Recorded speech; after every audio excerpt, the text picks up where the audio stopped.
Regardez ça, c'est pas nécessairement parce que c'est enregistré sur la vidéo. Si tu es plus libre sans ça, ok, c'est à toi. Pas de problème. Mais bienvenue, c'est le premier voyage au Québec. C'est un peu différent que Nice. Il a dit juste ce matin, hey, c'est froid ce matin. Je pense que tu as besoin d'avoir un appel d'études d'ITC.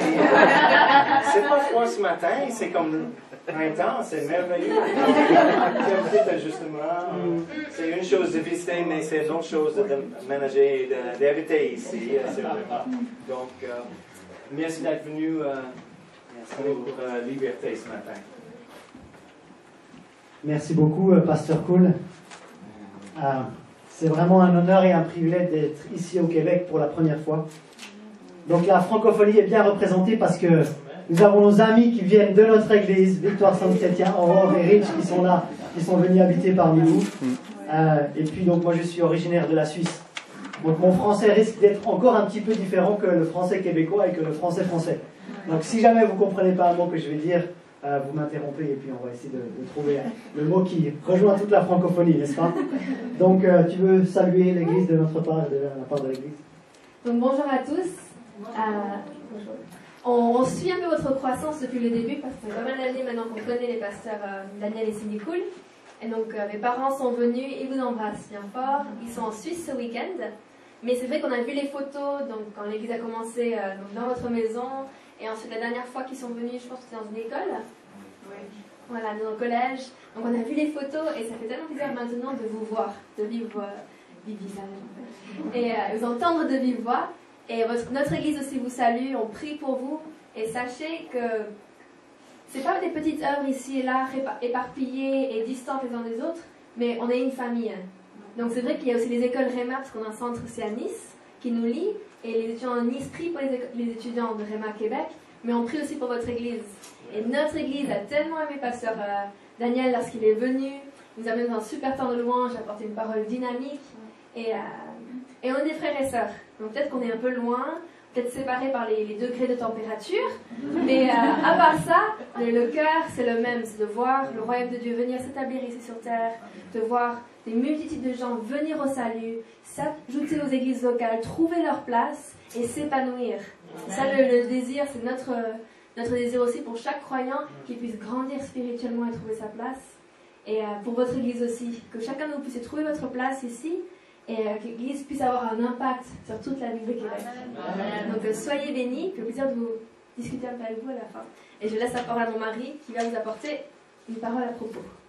Yes. Bien. Je vous propose de commencer par la prière et puis après on va directement entamer dans la parole de Dieu. Père, je te remercie pour ta parole parce que ta parole est la vérité. Et la vérité affranchit. Père, je prie que ce matin nous puissions expérimenter cette liberté que nous avons en Jésus-Christ. Parce que c'est pour la liberté que Christ nous a rachetés. Père, je prie que ce message ce matin vienne renforcer ce statut de libre en Christ dans le nom de Jésus. Amen. Amen. Oh, quel honneur d'être parmi vous, quelle joie d'être parmi vous. Ma passion, c'est de partager la parole de Dieu. Et c'est quelque chose qui est en train de m'emmener un petit peu dans les nations. Et c'est la première fois que je suis au Québec.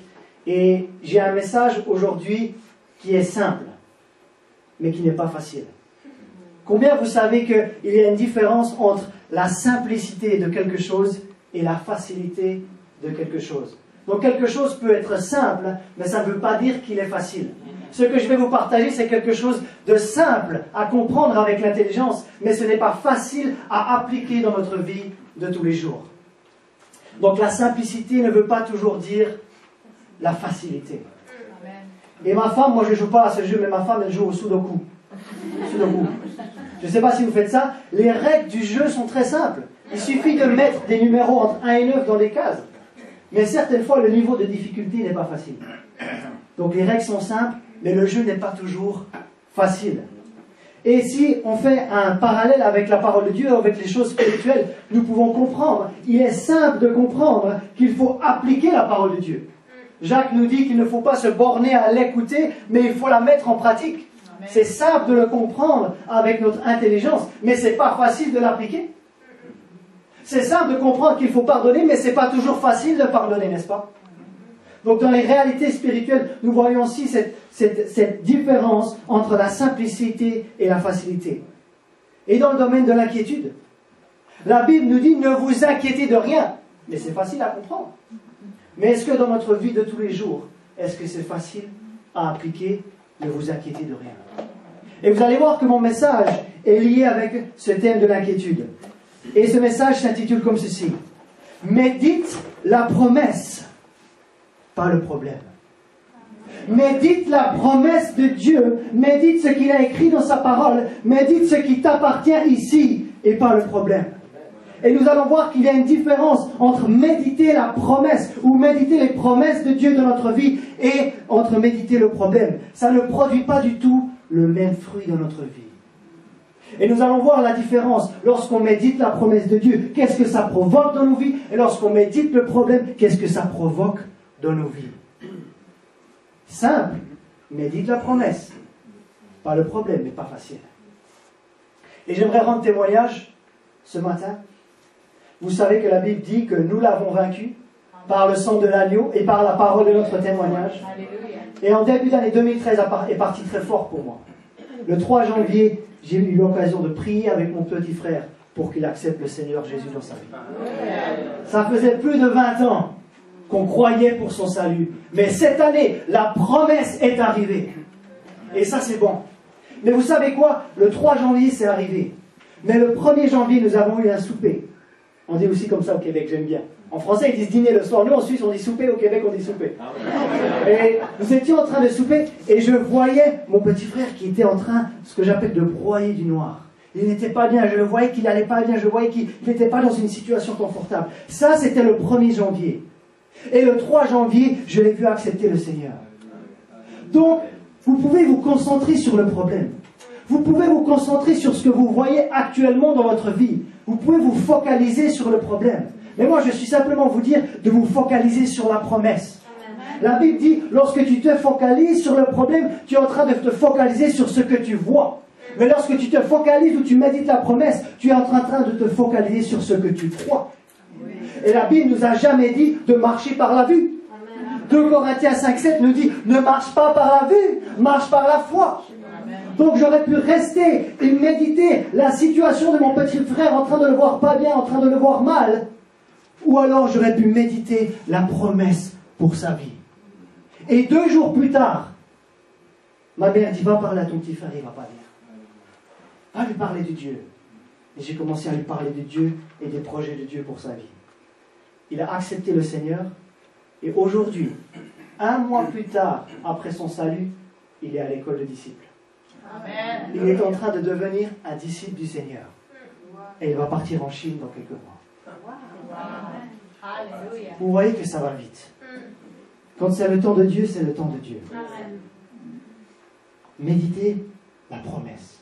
Quelle était la promesse que ma mère avait pour tous ses enfants? Et là, si vous êtes maman aujourd'hui, c'est aussi une promesse pour vous. Ésaïe chapitre 54, verset 13. Cette promesse-là, ma mère, elle l'a tenue, elle l'a gardée dans son cœur. Elle a 3 fils. Et c'est le dernier qui est rentré dans le royaume de Dieu. La promesse qu'elle avait.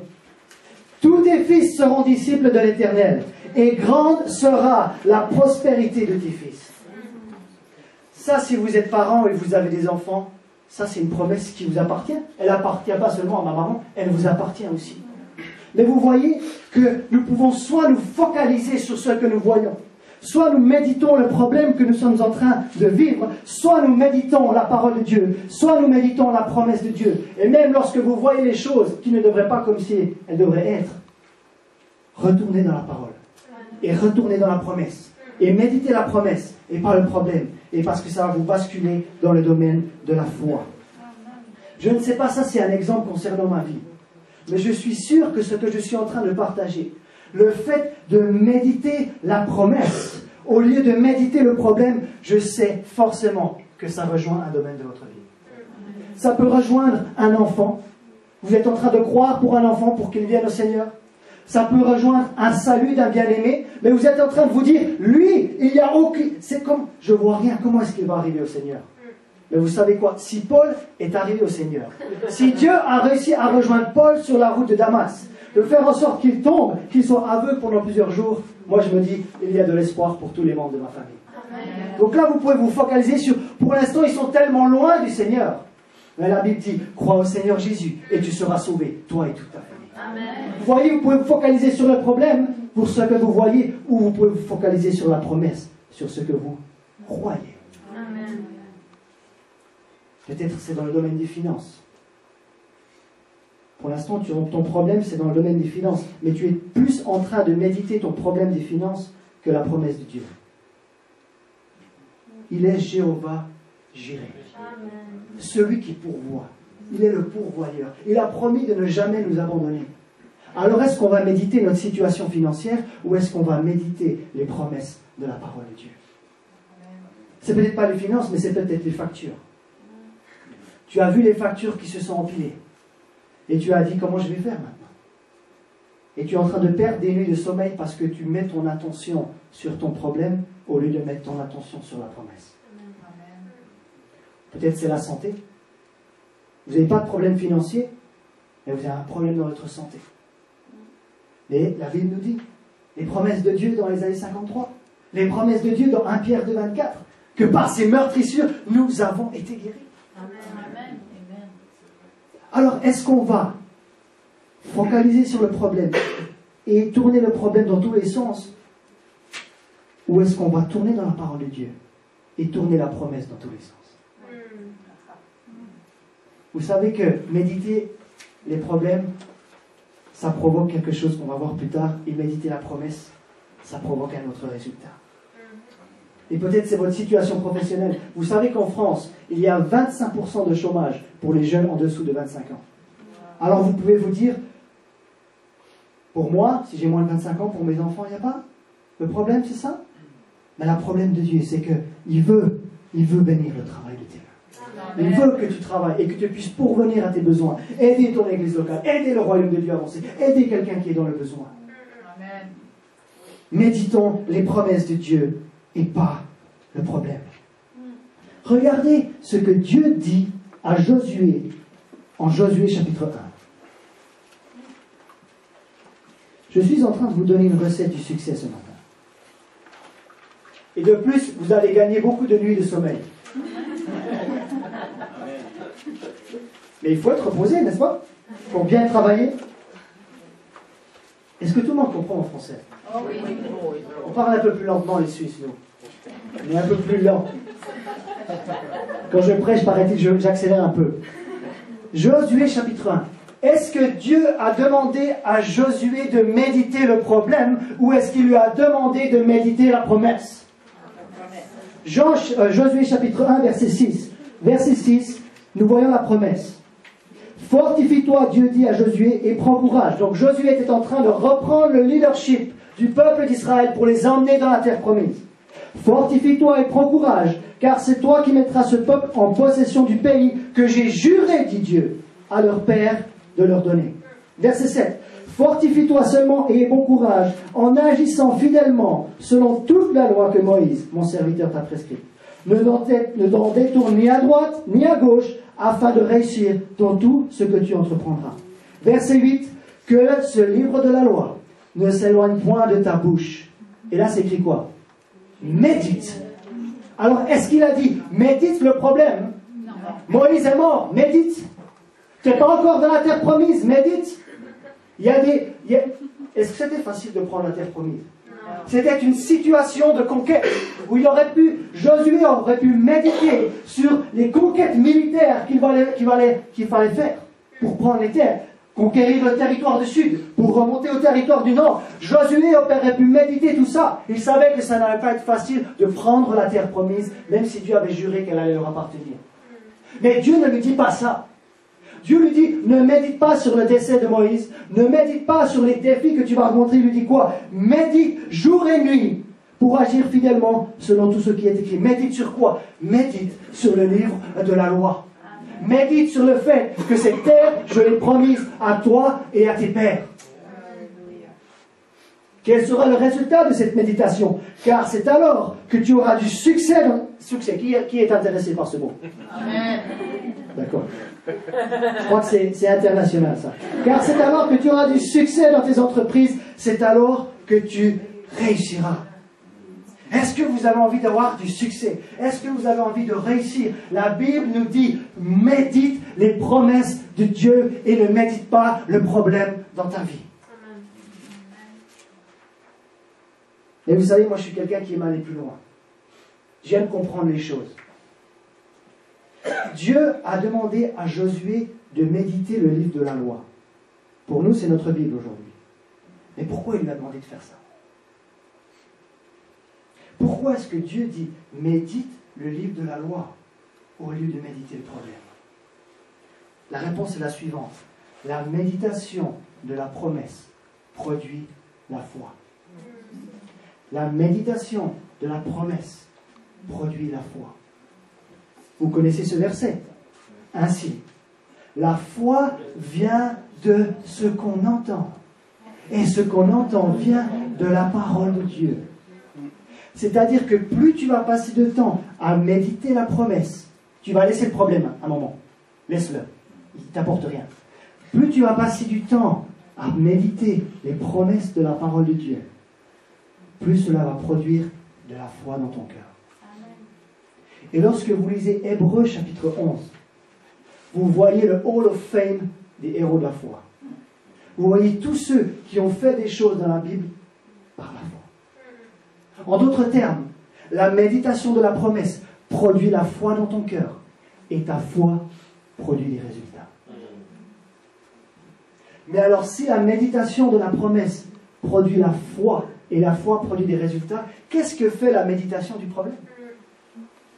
La méditation de la promesse produit la foi. Tout le monde est avec moi jusque-là? La méditation du problème produit l'inquiétude. Et là, je n'ai pas besoin de te dire à quoi ça ressemble, tu le sais. La méditation de la promesse produit la foi. La méditation du problème produit l'inquiétude. Alors, moi dans ma Bible, je lis que la foi produit des résultats. La Bible me dit que Noé a construit une arche par la foi. Donc ma Bible me dit que la foi produit des résultats. Mais j'ai jamais vu dans ma Bible, ou à ce moment-là je serais intéressé à voir la référence, que l'inquiétude produit des résultats. Donnez-moi un verset, donnez-moi une référence qui nous dit que l'inquiétude produit des résultats dans notre vie. L'inquiétude nous fait perdre notre temps.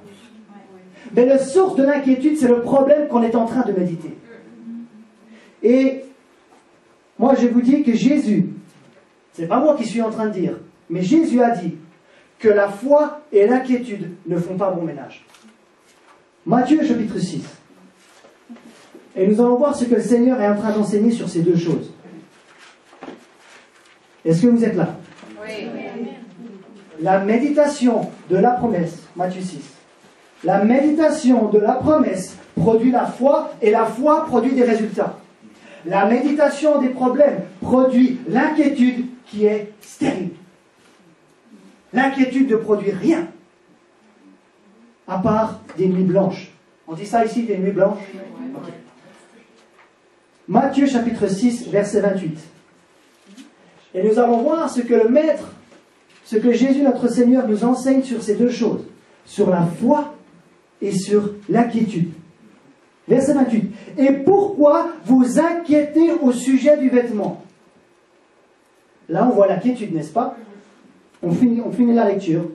Considérez comme croissent les lys des champs. Ils ne travaillent ni ne filent. Cependant, je vous dis que Salomon même, dans toute sa gloire, n'a pas été vêtu comme l'un d'eux. Verset 30. Si Dieu revêt ainsi l'herbe des champs, qui existe aujourd'hui et qui demain sera jeté au four, ne vous vêtira-t-il pas à plus forte raison, gens de peu de quoi? Foi. Au début, il dit, ne vous inquiétez de rien, et après Jésus, il dit, gens de peu de foi. C'est-à-dire que si tu es dans l'inquiétude, ta foi est très petite. Je répète, si tu es dans l'inquiétude, ta foi est très petite. C'est pas moi qui suis en train de le dire, c'est Jésus qui le dit. En revanche, si ton inquiétude est très petite, ta foi est très grande. Mais quelle est la source de l'inquiétude? C'est le problème que tu médites. Quelle est la source de la foi? C'est le problème, pardon, c'est la promesse que tu médites. Alléluia. Je prêche mieux que vous ne répondez.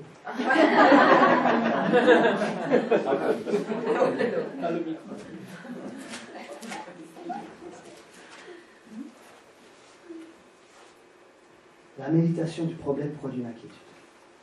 Et Jésus dit, si tu es dans l'inquiétude, tu n'es pas dans la foi. Est-ce que l'inquiétude produit des résultats? Non. Est-ce que la foi produit des résultats? Lecture obligatoire, même si on n'est pas au centre de formation biblique. Lisez Hébreux chapitre 11. Et vous allez voir que la foi produit des résultats. Amen. Mais la foi arrive dans ton cœur. Je vois souvent des jeunes qui viennent. Philippe, prie pour moi. Je veux plus de foi. J'ai dit, je ne peux pas prier cette prière. Tu ne peux pas prier pour que j'ai plus de foi. J'ai dit non. Je peux prier pour toi que tu aies un appétit plus grand de la parole de Dieu. Parce que la foi vient de ce qu'on entend. Et ce qu'on entend vient de la parole de Dieu. Tu veux plus de foi? Lis la Bible. Amen. Mais je ne peux pas juste... Vous savez, des fois, dans les milieux charismatiques, on veut toujours imposer les mains pour qu'il y ait des résultats rapides. Mais la Bible nous dit que nous sommes aussi disciples. Disciples, c'est aussi une discipline. Faire les choses, avoir la discipline de méditer les promesses de la parole de Dieu. Amen. Il n'y a pas tout qui est instantané.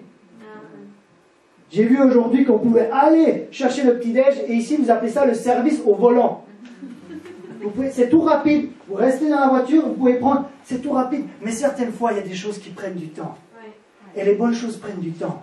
L'enfant que vous avez mis au monde a pris du temps. Parce que c'est une bonne chose. Et en fait, quand tu médites les promesses, tu vas commencer à être enceinte de quelque chose. Ça va commencer à produire quelque chose en toi. Et au bout d'un moment, tu vas parler et ça va se produire. Alléluia. Mais par contre, avec l'inquiétude, ça ne se passe pas. Est-ce que vous avez envie de grandir dans la foi et de baisser dans l'inquiétude? Amen. Le résultat est simple. Médite les promesses. Et tu commences à t'inquiéter, tu dis, inquiétude, je te lis dans le nom de Jésus. Maintenant, je prends ma Bible et je médite la promesse. Alléluia. Mais j'aimerais aussi vous montrer quelque chose dans Marc chapitre 4. Marc chapitre 4. Oh, c'est une parabole que vous connaissez. Parabole du semeur. Ça vous dit quelque chose? La Bible dit qu'il y a différents terrains. Et j'aimerais qu'on focalise notre attention sur le verset 18 de Marc 4. Donc le semeur sème la parole. Marc chapitre 4, verset 18. Quel est le titre? Qu'est-ce qu'on voit aujourd'hui? Médite la promesse. Pas le problème. Verset 18. D'autres reçoivent la semence parmi les épines. Ce sont ceux qui entendent la parole. Attention, ils entendent la parole, comme vous et moi aujourd'hui. Verset 19. Mais en qui les soucis, ou on pourrait dire, mais en qui les inquiétudes du siècle, la séduction des richesses et l'invasion des autres convoitises étouffent quoi? La parole, et la rendent infructueuse. Si la foi produit des résultats, et la source de la foi, c'est la parole de Dieu, nous voyons ici que les soucis ou l'inquiétude étouffent la parole, ou en sont en train de rendre la parole de Dieu que vous avez entendue infructueuse. Amen. C'est pour ça que Jésus dit, ces deux choses ne font pas bon ménage. Soit tu es dans la foi et la parole produit du fruit, soit tu es dans l'inquiétude et tu es en train d'étouffer et la parole devient infructueuse. Je vais encore plus loin. Si la source de la foi, c'est la parole de Dieu. Romains 10, 17 ans. Vous êtes d'accord? Si la source de la foi, c'est la parole de Dieu, lorsque tu médites le problème, cela produit l'inquiétude. Nous avons vu que l'inquiétude rend la parole infructueuse. Par conséquent, l'inquiétude, vu qu'elle étouffe la parole, et que ta foi vient de la parole, ton inquiétude est en train d'étouffer ta foi.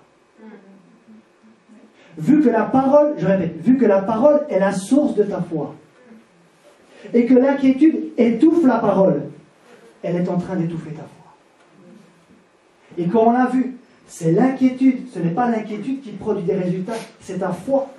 En langage clair, l'inquiétude lie ta foi. Ton inquiétude étouffe ta foi. Et ton inquiétude rend ta foi infructueuse. C'est pour ça que Jésus dit, gens de peu de foi, ne vous inquiétez de rien. C'est pour ça que Jésus dit, ces deux choses ne peuvent pas cohabiter. Soit vous êtes dans la foi et vous êtes en train de produire le fruit de la parole, soit vous êtes dans l'inquiétude et vous êtes en train d'étouffer la parole. Et lorsque vous étouffez la parole, vous rendez la parole infructueuse, vous êtes en train d'étouffer votre foi, parce que la source de la foi, c'est la parole. Amen. Est-ce que vous êtes avec moi? Est-ce que vous allez décider de méditer la promesse au lieu de méditer le problème? On en revient toujours à ça. Tu peux méditer ton problème, ça va produire de l'inquiétude, mais tu es en train d'étouffer ta foi. Tu es en train d'étouffer la parole. Ou alors tu peux méditer la promesse, ça produit de la foi et ta foi produit des résultats. Message simple, pas facile. Message très simple, mais pas facile du tout. Je vais aller plus loin. Si je devais résumer ce que je viens de dire, développer ici, en clair, l'inquiétude ne plaît pas à Dieu. Amen. L'inquiétude ne plaît pas à Dieu parce que la Bible dit, or sans la foi, il est impossible de lui plaire. Car il faut que celui croie que Dieu existe et qu'il est le rémunérateur de ceux qui le cherchent. Donc si tu es dans l'inquiétude, on a vu que l'inquiétude et la foi ne cohabitent pas. Si tu es dans la foi, tu plais à Dieu. Mais si tu es dans l'inquiétude, tu es en train de lui déplaire. En d'autres termes, tu es en train de dire quoi? Dieu, je ne me confie pas en toi dans ce problème, laisse-le moi. Tu ne peux pas agir, il est à moi. Proverbe 3. Proverbe 3. Quel est finalement le péché derrière cette inquiétude? Qu'est-ce qui est derrière là? Qu'est-ce qui tient les manettes? Proverbe chapitre 3, versets 5 et 6. Confie-toi en l'Éternel de tout ton cœur et ne t'appuie pas sur ta sagesse. Reconnais-le dans toutes tes voies et il aplanira tes sentiers. Donc si tu t'inquiètes, Dieu ne peut pas aplanir ton sentier. Parce que si tu t'inquiètes, tu n'es pas en train de te confier en lui, tu es en train de te confier en toi-même. Et là, la Bible nous dit que si tu ne te confies pas en lui, il ne peut pas aplanir tes sentiers. C'est pour ça que l'inquiétude ne produit rien dans notre vie. Elle est néfaste. Et Jésus dit que c'est un péché, parce qu'on ne peut pas plaire à Dieu avec l'inquiétude. Et là, il dit, confie-toi de l'Éternel de tout ton cœur, y compris nos finances, y compris le salut de nos amis, y compris nos situations professionnelles. Et dans ce cas-là, il va aplanir nos sentiers. Alléluia. Alléluia. Mais ça se passe quand on est confiant dans l'Éternel. Alléluia. Ça ne se passe pas quand on est en train de broyer de l'inquiétude. Mais comment est-ce que tu arrives à cette confiance? Médite la promesse, Amen. pas le problème. Simple, mais pas facile.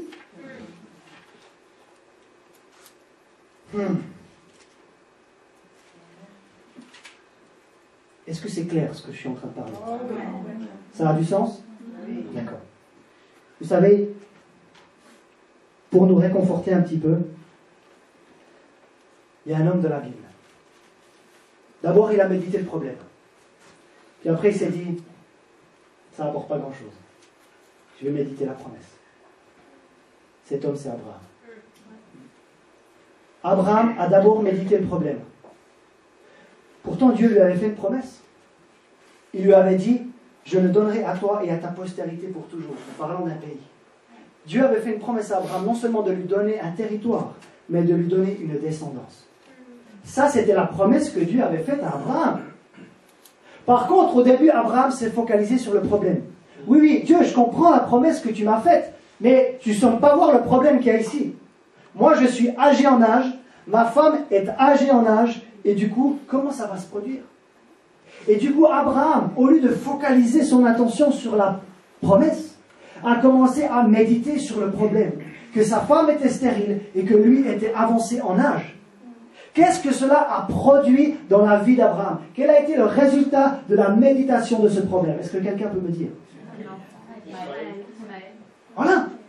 Ah, Sarah, elle a dit, écoute, prends, Agar, non, c'est Sarah qui l'a dit, prends la servante, Agar, faites un enfant ensemble, et du coup, comme ça, au moins, tu auras une descendance. Mais ce n'était pas la promesse initiale de Dieu. Ça, c'était dû à la méditation du problème que Sarah ne pouvait pas enfanter, et qu'il fallait qu'il prenne quelqu'un d'autre.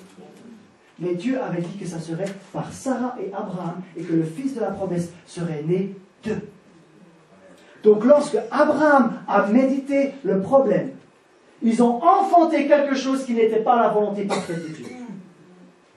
Donc ton inquiétude ou ton problème que tu médites, tu peux enfanter quelque chose, mais qui n'est pas la volonté parfaite de Dieu. En revanche, oh, puis combien de fois Abraham il a dit non, mais c'est pas possible, vu les circonstances, il a beaucoup médité le problème. En revanche, et là je vous invite, j'ai fait un petit résumé pour ne pas être trop long là-dessus, en Genèse 17,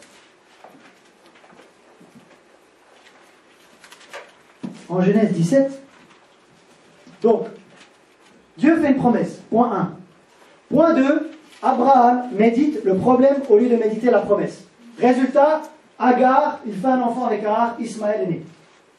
Mais Dieu, qu'est-ce qu'il va faire? Il va faire alliance avec Abraham et il va renouveler ses promesses. Et vous savez, oui, mais vous dites, mais ça c'est Abraham, Dieu lui a fait une promesse à lui. Mais vous savez que dans le Nouveau Testament, toutes les promesses de Dieu, c'est une meilleure alliance basée sur de meilleures promesses. Alléluia. Et que toutes les promesses de la parole sont oui et amen en Jésus-Christ. Certains disent qu'il y a 33 000 promesses dans la parole de Dieu. Est-ce que nous en connaissons une pour nos vies? Est-ce que nous en connaissons une que nous pouvons prendre avec nous et dire, maintenant je médite cette promesse, je laisse mon problème qui provoque de l'inquiétude, qui provoque une vie stérile, je prends cette promesse, je la médite, je la lis, je la déclare, elle produit la foi produit des résultats et Dieu aplanira mon sentier. Alléluia. Amen. Je vous ai dit que j'étais passionné par ce que je fais. Et les gens disent, mais pour un Suisse c'est bizarre. Vous savez, ils disent, mais t'es vraiment suisse, toi? Et j'étais en Afrique du Sud et les gens m'ont vu arriver avec un look assez occidental. Ils se sont dit, lui, c'est le type occidental typique.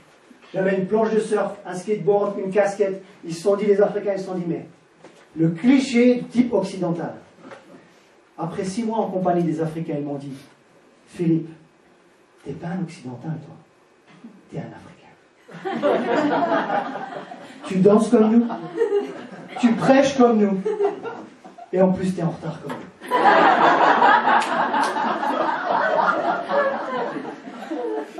Vous savez la différence entre un Africain et un Suisse?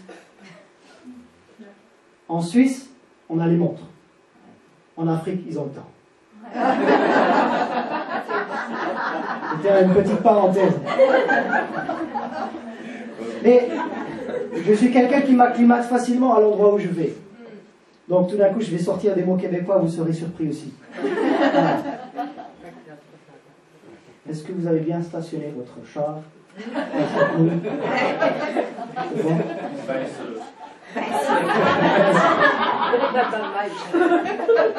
Vous savez quoi? Le fait de rigoler, ça nous aide à recevoir Dieu. Amen. Vous savez, la tristesse, l'inquiétude ne nous permet pas de recevoir la grâce de Dieu. C'est pour ça que c'est bon de rire. C'est bon de se détendre. Et là, on peut recevoir la grâce. Elle peut descendre sur nous et on peut voir. Mais l'inquiétude, la tristesse, c'est comme si vous mettez un couvercle et que la grâce de Dieu est stoppée. C'est pour ça que Jésus est tellement radical sur ce sujet de l'inquiétude. Si tu restes dans l'inquiétude, non seulement ta foi est infructueuse, mais en plus, la grâce de Dieu ne peut pas descendre sur toi. Parce que tu es en train de dire, je le fais moi-même, et tu n'es pas en train de placer ta confiance en Dieu, et il ne peut pas aplanir ton sentier. Nous étions dans Genèse 17, verset 21, où Dieu est en train de faire alliance avec Abraham. Et il dit ici au verset 21, « J'établirai mon alliance avec Isaac, que Sarah, pas Agar, que Sarah t'enfantera à cette époque-ci de l'année prochaine. » Donc nous voyons ici que Dieu est en train de renouveler ses promesses envers Abraham. Et moi, je suis en train simplement de vous dire, Dieu veut renouveler ses promesses envers vous. Ma question est, peut-être que vous allez prendre un peu plus de temps pour trouver la promesse, mais vous allez gagner beaucoup de temps à ne pas vous inquiéter. Quelle est la promesse de Dieu qui correspond à votre situation? Prenez-la, méditez-la et vivez-la. Peut-être ça va vous prendre 1 heure, 2 heures à feuilleter la Bible. Ça ne va pas vous faire de mal, ça va produire la foi en vous. C'est bon, c'est bon. Peut-être que vous allez gagner du temps. Allez, on va être comme ça. Vous allez gagner du temps à chercher la promesse. Mais c'est tout ce temps que vous allez gagner à ne pas vous inquiéter. Et chaque fois que l'inquiétude, et là on parle d'autorité du croyant, chaque fois que l'inquiétude, le combat il est ici, chaque fois que l'inquiétude revient, tu dis non, je crois au Seigneur Jésus. Et toute ma famille sera sauvée. Amen. Oh, est-ce que tu vas réussir à boucler ton mois? Non. Jéhovah Jireh, c'est mon papa. Amen. Celui qui pourvoit. Il est le pourvoyeur. Il prend soin de moi. Il a promis de ne jamais m'abandonner. Amen. Oh là là, mais tout d'un coup tu as une crainte qui commence à venir t'habiter. Non. Crainte, va-t'en dans le nom de Jésus. Amen. Je marche par la foi. Amen. Je te lis dans le nom de Jésus et je libère la foi. Je libère la confiance en Dieu de ma vie. C'est simple, mais il faut le faire. Vous pouvez le comprendre avec votre intelligence, mais si vous ne l'appliquez pas, il n'y a aucun résultat. Là, je suis simplement en train de vous dire, vous savez, les gens ne peuvent pas appliquer ce qu'ils ne comprennent pas. Là, je suis simplement en train de vous dire ce que peut produire l'inquiétude dans votre vie, ce que peut produire la foi dans la... Une fois que vous avez compris, vous allez pouvoir appliquer. C'est bien de dire que l'inquiétude est un péché, mais il faut savoir pourquoi. Et là, on le comprend. Donc, nous avons vu que Dieu a renouvelé ses promesses. Et nous allons lire encore Genèse 18, versets 11 à 15. Et nous allons voir que Abraham, Dieu lui a fait une promesse. Il s'est d'abord focalisé sur le problème. Il a médité le problème. Ils ont fait un enfant qui n'était pas la volonté parfaite de Dieu. Et regardez en Genèse 18, verset 11. Abraham et Sarah étaient vieux, avancés en âge. Et Sarah ne pouvait plus espérer avoir d'enfant. Elle rit en elle-même en disant, maintenant que je suis vieille, aurais-je encore des désirs? Mon Seigneur aussi est vieux. L'Éternel dit à Abraham, pourquoi donc Sarah a-t-elle ri en disant, est-ce que vraiment j'aurai un enfant, moi qui suis vieille? Y a-t-il quelque chose qui soit étonnant de la part de l'Éternel? Au temps fixé, je reviendrai vers toi à cette même époque, et Sarah aura un fils. Sarah mentit en disant, je n'ai pas ri, car elle eut peur, mais elle dit, au contraire, tu as ri. Je veux juste vous montrer ce passage. Là, c'est Sarah qui est en train de méditer le problème, mais Abraham est passé dans la méditation de la promesse. Là, c'est pas mis qu'Abraham était en souci. Abraham crut Dieu et cela lui fut imputé à justice. Là, ce n'est plus Abraham qui médite le problème, c'est Sarah. Et ça veut dire quoi? J'y vais par déduction là, mais j'en déduis que Abraham a quitté la méditation du problème et a basculé de la méditation de la promesse. Et nous voyons le résultat en Genèse chapitre 21. Genèse chapitre 21. Et là, nous voyons le résultat de la foi d'Abraham, parce que la méditation de la promesse provoque la foi, et la foi produit des résultats. L'Éternel, Genèse 21, verset 1, il dit, l'Éternel se souvint de ce qu'il avait dit à Sarah. Et l'Éternel accomplit pour Sarah ce qu'il avait promis. Dieu est fidèle à ses promesses. Amen.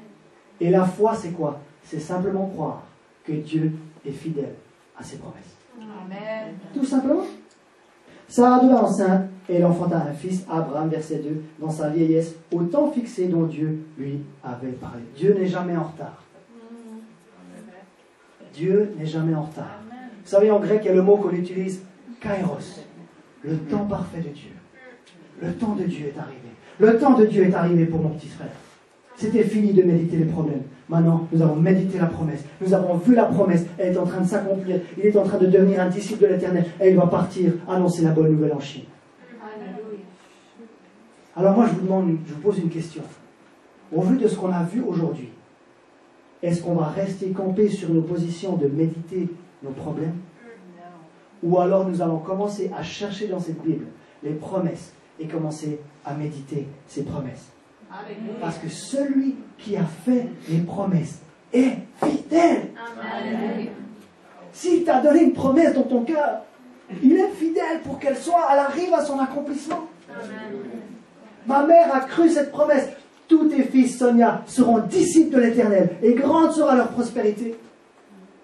Les 3 sont dans le camp de Dieu aujourd'hui. la prospérité est en chemin. Alléluia. Mais vous voyez cette promesse que non seulement elle avait lue dans la parole, mais qu'une femme de Dieu lui avait dit, Sonia, cette parole est pour toi, mets-la dans ton cœur. Et quand, est-ce que c'est facile? Non. C'est pas facile. Parce que quand vous voyez tous les facteurs extérieurs, c'est pas facile. Mais au moins, vous avez quelque chose sur laquelle vous pouvez vous raccrocher et vous dire, non, tout ce que je vois peut-être, je le vois avec mes yeux. Mais moi, je veux voir avec les yeux de la foi. Et la foi dit, tous mes fils seront disciples de l'Éternel. Amen. C'est comme un bateau en pleine tempête. Si tu n'as pas une ancre, il te faut une ancre. Sinon, le bateau. Ton ancre, c'est la parole et c'est les promesses de Dieu. Alors, est-ce qu'il y a une promesse que tu peux prendre aujourd'hui et appliquer dans ta vie maintenant? Pas plus tard. Le problème, il faut les traiter maintenant. Et on va finir avec Philippiens chapitre 4. Philippiens chapitre 4. Vous savez, moi, j'aime Dieu. Parce que Dieu nous dit de ne pas faire quelque chose, mais il nous donne la solution. Il ne nous laisse pas dans notre ignorance. Sa parole nous instruit. Toute la parole est inspirée pour nous instruire, pour nous corriger, pour nous enseigner, n'est-ce pas? Philippiens chapitre 4. Et nous allons voir 3 choses qu'il faut faire. Verset 6. Donc là, c'est plus Jésus qui nous parle d'inquiétude, c'est Paul. Mais apparemment, ils ont le même discours. Ne vous inquiétez de rien. Et après, il dit quoi faire? Pourquoi ne pas s'inquiéter de rien? Parce qu'on avait, en d'autres termes, dans mon langage à moi, au lieu de dire, ça c'est Paul, ne vous inquiétez de rien, moi je vous dis simplement, ne médite pas le problème. Deuxième partie, mais en toute chose, faites connaître vos besoins à Dieu par des prières et des supplications avec des actions de grâce. En lien avec ce qu'on a vu aujourd'hui. Première étape, ne médite pas le problème. Deuxième étape, rappelle-toi des promesses de Dieu et celui qui a fait la promesse est fidèle. Lorsque tu te rappelles de la promesse de Dieu et tu lui fais savoir par des prières, par des supplications, par des actions de grâce, merci Père, parce que tous mes fils seront disciples de l'Éternel. C'est ça, rendre une action de grâce. C'est que tu prends Dieu à sa parole et tu le remercies de cette parole avant qu'elle n'arrive à son accomplissement. Là, vous faites une action de grâce.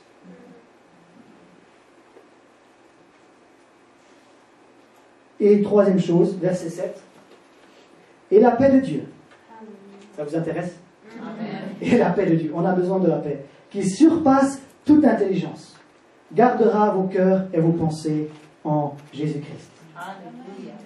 Et en lien avec ce qu'on a vu aujourd'hui, le verset 7, et la paix de Dieu, moi je suis en train de vous dire, ça, la paix de Dieu, c'est le résultat de la méditation de la promesse. Mais Philippe, dis-moi si je suis dans l'inquiétude ou si je suis dans la paix. C'est très simple. Tu es dans l'inquiétude? Non, pardon. Je reprends ce que je dis. Comment est-ce que je sais si je suis dans la méditation du problème ou dans la méditation de la promesse? Vous voulez savoir? Tu es dans la méditation du problème si tu t'inquiètes. Tu es dans la méditation de la promesse si tu es en paix. Alors moi je veux simplement vous dire, est-ce qu'il y a de la paix dans votre cœur actuellement? Ça veut dire que vous avez placé, vous avez médité dans les promesses de Dieu. En revanche, si votre résultat, vous voyez que vous êtes dans l'inquiétude, remontez à la racine. Vous avez plus focalisé votre attention sur le problème que sur la promesse. Est-ce que vous êtes dans la paix aujourd'hui? Et vous savez, quand vous êtes dans la paix de Dieu, vous êtes dans le repos. Est-ce que ça veut dire qu'on ne fait rien quand on est dans le repos? Non. Quand on est dans le repos, c'est qu'on a notre assurance en Dieu. Et qu'on s'est totalement confié en Dieu et il est en train d'aplanir le sentier. Ah, il manque quelques dollars pour la fin du mois? Je médite la promesse. Je me repose en ça. Si tu es dans la paix, tu es en train de méditer les promesses. Si tu es dans l'inquiétude, tu es en train de méditer le problème. Je vous laisse vous évaluer. Mais moi, j'ai juste envie de vous inspirer en train de vous dire, mais imaginez un peu, si vous passez plus de temps à méditer les promesses de Dieu qu'à méditer les problèmes. Imaginez dans votre vie, qu'est-ce qui peut se passer quand tu médites plus les promesses de la parole que les problèmes de ta vie. La Bible dit, tu vas trouver du repos pour ton âme. tu vas trouver du repos pour ton âme. Tu vas décharger tes soucis aux pieds du Seigneur. Et tu vas être dans la paix. Et quand tu es dans le repos et dans la paix, ta foi est agissante à nouveau. Parce qu'il n'y a plus l'inquiétude. Et ta foi commence à produire des résultats. L'inquiétude, je finis ici, empêche Dieu d'agir. L'inquiétude empêche Dieu d'agir. Pourquoi?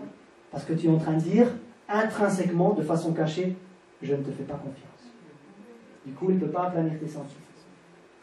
En revanche, l'inquiétude empêche Dieu d'agir, mais la foi lui est agréable. Et la foi, elle produit des résultats. Et comment avoir plus de foi? Médite les promesses. Comment avoir moins d'inquiétude? Médite les promesses. On laisse le problème un petit coup. Je vous propose de vous lever. Et on va laisser l'Esprit de Dieu agir. On va simplement demander à Dieu dans quel domaine est-ce que nous avons focalisé davantage notre attention sur le problème que sur la promesse. Et moi je vous dis simplement, en appliquant ce qu'on a vu dans Philippiens 4, laissez ce problème, dites à Dieu, je laisse ce problème et je me confie en toi. Et faites-le pour vous-même. Je vais faire une prière générale, mais j'aimerais vraiment que, là où ce message vous rejoint, que vous puissiez l'appliquer dans votre vie. Parce que Dieu veut donner du repos pour vos âmes. Dieu veut que votre foi soit agissante. Dieu veut que vous méditiez ses promesses. Parce que celui qui a fait les promesses est fidèle. Prions ensemble. Père, je te remercie. Je te remercie pour tes promesses. Je te remercie parce que tes promesses produisent la foi en nous. Et la foi produit des résultats. L'inquiétude ne te plaît pas, parce que nous sommes en train de dire que nous pouvons le faire par nous-mêmes. Mais la foi, elle est agréable à Dieu. Et tu es le rémunérateur de ceux qui te cherchent. Il veut rémunérer votre foi. Il veut rémunérer ceux et celles qui sont en train de le chercher. Mais l'inquiétude, c'est là que je suis en train de parler par l'Esprit, l'inquiétude n'est pas la bonne façon de chercher Dieu. La bonne façon de chercher Dieu, c'est de méditer sa parole et de méditer ses promesses. Laisse les fardeaux de côté dans le nom de Jésus. Laisse tes gros sacs de côté dans le nom de Jésus. Laisse tes problèmes de côté dans le nom de Jésus. Tu es en train d'empêcher Dieu d'agir dans ta vie. Merci Père. Que maintenant je prie que le Saint-Esprit vienne rejoindre les besoins les uns et les autres. Et qu'il puisse mettre le doigt sur ce qui doit être réglé dans notre vie. Père, tu nous aimes tellement que tu ne veux pas qu'on reste là où on en est. Tu veux nous emmener de gloire en gloire. Mais si on est en train de porter nos fardeaux et notre inquiétude, notre chemin est retardé. Notre chemin, notre course est retardée. Mes amis, l'inquiétude, c'est comme un boulet que vous êtes en train de traîner. Vous savez, comme dans les vieux films de prisonniers, ils avaient des gros boulets. L'inquiétude est un boulet que vous êtes en train de traîner. Le Seigneur vous dit ce matin, lâche ce boulet. Laisse-le où il laisse ce boulet. Il ne te fait rien de bien. Il ne te fait rien de bien. Laisse ce boulet dans le nom de Jésus et accepte la grâce de Dieu. Accepte la grâce de Dieu. Accepte la paix de Dieu qui surpasse toute intelligence. Laisse-le t'envahir avec sa paix. Laisse-le t'envahir avec sa grâce. Laisse les problèmes du bureau. Laisse les problèmes familiaux un instant. Et médite ses promesses. Alléluia. Mais c'est une décision, mes amis. Le changement commence par une décision. Nous devons prendre la décision personnelle d'arrêter de méditer les problèmes et de commencer à méditer les promesses. Et la foi va jaillir dans votre cœur. Et la foi va produire des résultats dans le nom de Jésus. Amen.